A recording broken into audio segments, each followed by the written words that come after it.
Hello, everyone. I'm Dr. Ferghal Armstrong, and welcome to Cracking Addiction. And today we've got a very special guest all the way from Montreal in Canada, Kammy Moussavi, who's a nutritional scientist and the founder of an organization called Step Together. So, Kammy, tell me, what does Step Together do? Very simply, we help parents who have children with excess weight overcome this for good. Right. But this is what it looks like on the surface. At the root of this is very complex. We address all the challenges such as ADHD, emotional eating, parental dynamics. So our work is the deep work that's required to overcome this once and for all. So, you've mentioned a number of root causes. Did I hear trauma or childhood maltreatment in that list of causes? Yeah, it's a sad thing because it's also my own personal story, which led to my excess weight as a kid. It's not always the case. It's maybe 20-30% of the children that we help that's trauma based. But yeah, we have Hmm. children who are born with 5 different kinds of drugs in their system, and from the young Hmm. age, they're addicted to, like, food and technology and all these things. Yeah, yeah. So, talk me through the trajectory of a child who perhaps doesn't have the right start in life, and then explain to me then how that ultimately ends up as a child in your clinic. As far as our understanding is, a child comes into this world and they have one language to communicate their needs, which is emotions. Mm, And this can be met appropriately or incorrectly. And we have a lot of children who, just like myself, from a young age, they learn to deal with their emotions, whether it's boredom, stress, anxiety, grief, loneliness, whatever it is, with a substance. And that substance, they don't really have much access to other things at that age. It's either food or behavioral addictions like technology or relationships. That's a little bit more complex. So they accumulate a bunch of maladaptive behaviors. The ones that we help, it's a dependence on food to cope with emotion and chemical imbalances. And mhm. then parents come to us, they see their child with excess weight, they've tried exercise, they've tried diet. Their nutritionists tell them, have you considered eating less and maybe more protein and vegetables? And they're like, No shit. Yeah, we have tried that." And they go through a bunch of restrictive diets and a bunch of cycles of things that seem to work, and then eventually the child learns, you know, they gain the weight back a couple months after. So Yeah. they come to us and we deep dive into what actually is going on under the surface. So, I mean, this what I'm hearing touches on this concept of food addiction, which is yet to gain mainstream acceptance as a formal diagnosis. But there is definitely this problematic relationship with hyper palatable foods. So we're talking, very sweet foods, very fatty foods, very salty foods. And someone said to me, yeah, he never met anyone who had food addiction, who was addicted to broccoli and green beans. Sure. So I think that the choice of food is also uh, telling in this situation when we're using food as a crutch or as a coping mechanism. It's we're not talking about all foods, we're talking about specific foods, are we not? Yeah. To make it very simple again, the foods, your brain, when you're looking for soothing, your brain's looking for two things, either dopamine or serotonin, right? And the amounts of, I mean, broccoli doesn't give you much. It gives you a little bit serotonin, but dopamine not much, right? But what gives dopamine is exactly that. It's the highly palatable foods, it's the processed foods, it's the billions of dollars poured into the food industry to make things quite literally more dopaminergic, to make it more interesting for you to eat. And so someone who's dependent on this, they become quickly addicted to this. And it's a bit tricky because as a kid, I was addicted to even things like fruits, right? The nutritionist would tell my mom, your kid, let them eat as many fruits as they want. And I would go eat 12 apples because for me, even the fructose from the fruit was a lot of dopamine. This is a core concept, isn't it? That we're using or that people use food as a coping strategy. Yeah, it's not as a lack of moral fiber. There's always an underlying need, isn't it? It's exactly that. And it's also why I decided to endeavor this because I know how much myself I struggled with this idea.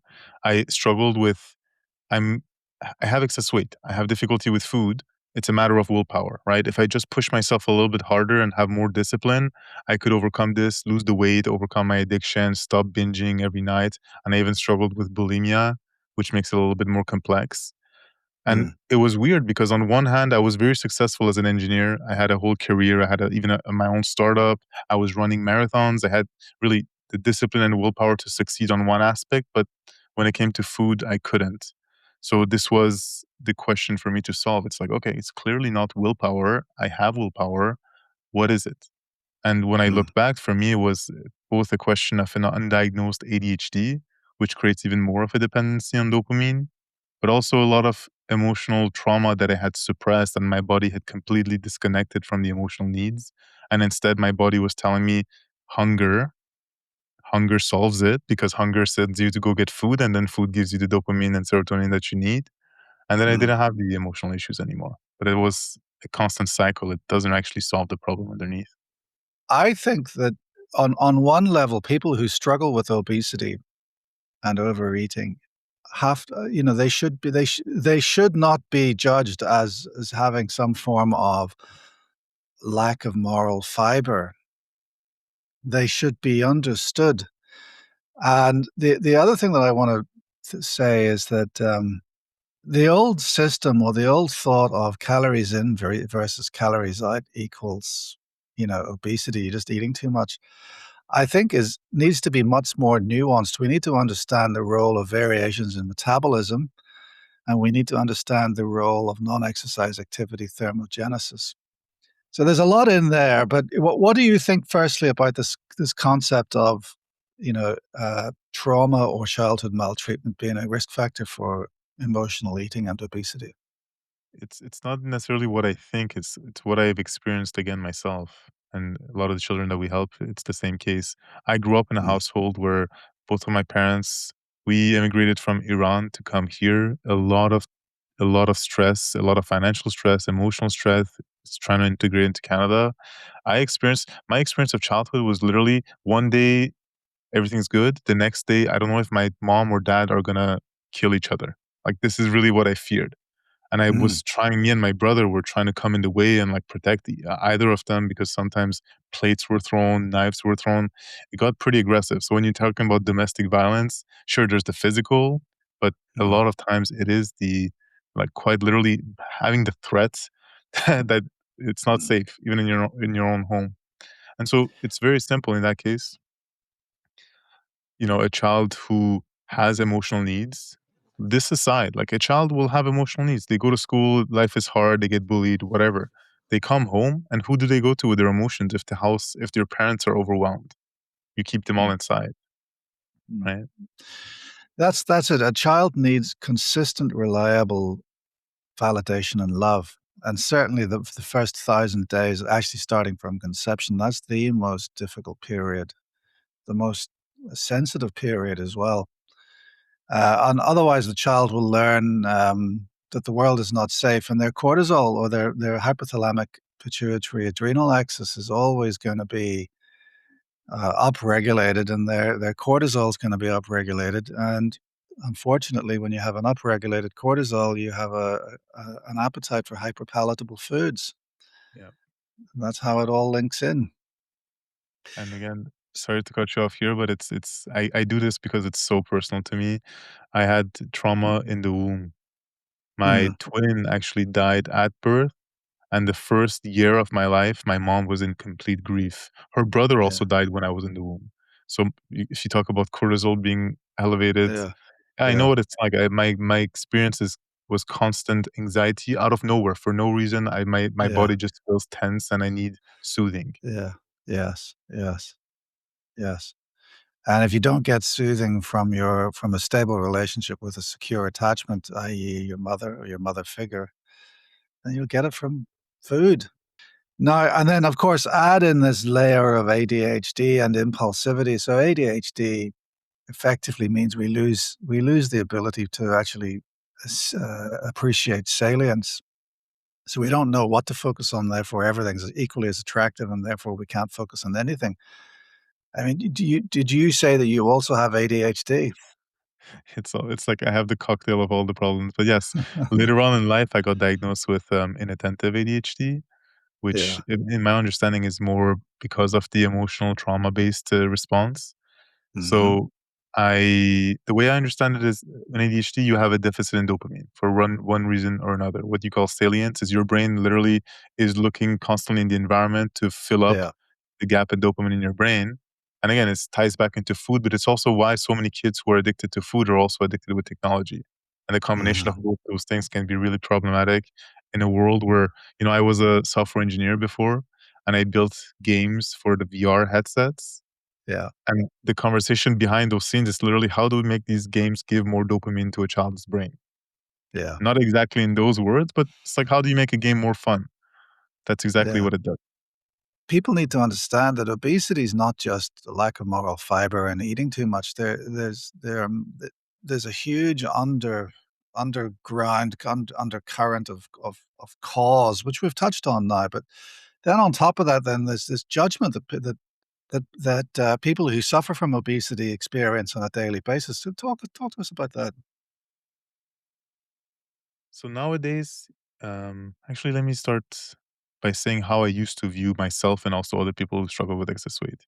Because when you're raised with this idea that it's just a matter of eating better and moving more, and you're not able to do it, every day to you feels like a failure because you're not able to do such a simple thing, right? So that when Mm, you're talking about shame, it really starts like day to day. You're every day struggling to meet just the basic thing of mm, stop putting food in your mouth, right? yeah, And then when you see other people who struggle with excess weight, you're also thinking the same. You're like, this person, I love how you say lacking moral fiber, but exactly that. You think that they just don't have it.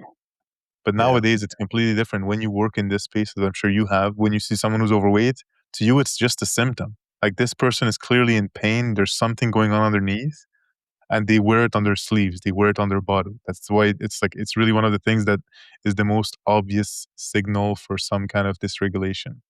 The other addictions, they're not as obvious. I mean, we have a lot of parents who come to us and the mom is addicted to shopping and the dad's addicted to work. And they're like, we have no issues. Our child is just addicted to food. It's like, okay, well, it's all the same. Your child's learning from you that emotional yeah. regulation is through substance and behavior. So they're Uh, just going to what they know. so you run an organization, you set up an organization called Step Together. So very briefly, how do you then manage the problems that you see walking through your door, the people walking through the door? So the most important to me when setting up this organization was that every single person who works here has personally experienced this. So we know exactly what it's like in your family with your child. Everyone has struggled with excess weight as a kid, and it's always because of something different: loneliness, addiction. Sometimes it's really parents who were extremely loving, but they just didn't understand that the ADHD component leads a child towards more processed foods. So Mm, parents come to us. They often want us to tell the kid, "Hey, can you eat less? It's not good for you." We're like, okay. We actually don't talk to the children at all. We don't want the children involved in the process as much as possible. We talk to the parents. We help the parents first understand themselves. We go back into their childhood. We understand how they've developed a lot of subconscious behaviors and patterns that they're probably passing down without even knowing to their kids. Once yeah, we map those out, we understand what's the home environment and what's all the really external factors to the kids, not really the child himself. Like we rarely ask about the kids what they eat or what they do. It's really everything around it. So we look at the food environment, what's available to them, how you as a parent think about food, think about nutrition. Is it something like food is joy, it's a celebration, you go and get a pizza and ice cream, it's really a good time? mm, Or do you feel like food is nutrition that you have to live a good life? You need to have energy, you need to pour it into your passion. So we help mm, reframe a lot of brief beliefs around that, around sleep, technology usage, really, really important. mm, And then typically once these three superficial stuff are addressed, of course there's physical activity too, but that's the obvious one, the emotions come out. When you no longer have the suppressants, the emotions, the saddest thing is parents come to us and they say 2, 3 months into the work, why is my daughter telling me that she's so lonely all of a sudden? It's like, mm, oh, okay, that was probably already there. It's just now it yeah, has a chance to surface. And then we have the chance to go into deeper things like anxiety, grief. loneliness, mm, boredom. Boredom is actually pretty painful. We have to solve it with healthy ways. And mm. we work on the emotional front to make sure that their emotional needs are met so that they don't go to food. Kammy, I want to say that I think it's absolutely inspirational to hear what you do, and I just wish that there were other people here in Australia who had the ability to actually set something up here. Because I genuinely don't believe that there's any service in Australia that specifically deals with what you deal with, and certainly not in the way that you deal with it with such enlightened understanding of the issue. What last message of hope would you want to give to anyone listening to this podcast who perhaps doesn't have the ability to access your service?